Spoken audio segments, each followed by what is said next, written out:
Hazrat Ali'ni siz takvalık jönündө bizge mындай жалпак тил менен, оңой тил менен түшүндүрүп бериңчи, таквалык ал эмне деп сураганда, Hazrat Ali айтканда, мен таквалыкты 4 эле пунктка, 4 эле этапка бөлүп түшүндүрүп берейин.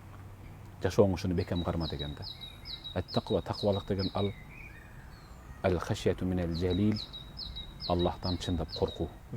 Мейли мен паркта отурамбы, мейли зонадабы, мейли үйдөбү, мейли көчөдө, мейли учакта, мазар, ким менен болбосун. Ал хашияту минал жалил, Аллахтан коркуу. Экинчиси вал амалу бит танзил. Tanzil al-Qur'an'ın аты. Qur'an'a amal kılıp жашоо. Üçüncüsü al-qanaatu bil qalil. Az gana nerse bolsa dele kanaat kılıp жашай bilүү. Razı oldu. Dördüncüsü vel isti'dad li yawmir rahil.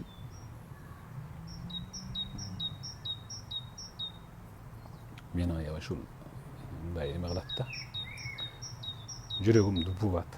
Vel isti'dad li yawmir rahil. Бул момун мусулмандардын түпкү мекени болгон ахиретке гүл азык камдоо. Мен үчүн да бул. Кантип гүл азык камдайм, кандай өлөм, мени кыйнаган нерсе ушул. Күн түн мисалы бирөөгө кашкатышымды көрсөтүп гүлүшүм мүмкүн, бирок жалгыз кылганда өлүмүм кандай болот деп ыйлай берем да. Ал истиадал лиямир рахил, мен ахиретке даярдан алдымбы? Окуп аткан намазым, сүйлөп аткан сөзүм, айткан насаатым, туктуп аткан орозом.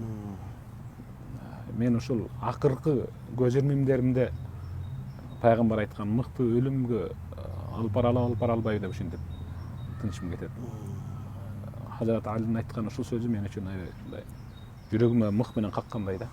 Бул жалпы эле мусулмандарга ушундай болсун деп тилейм Аллах Тааладан.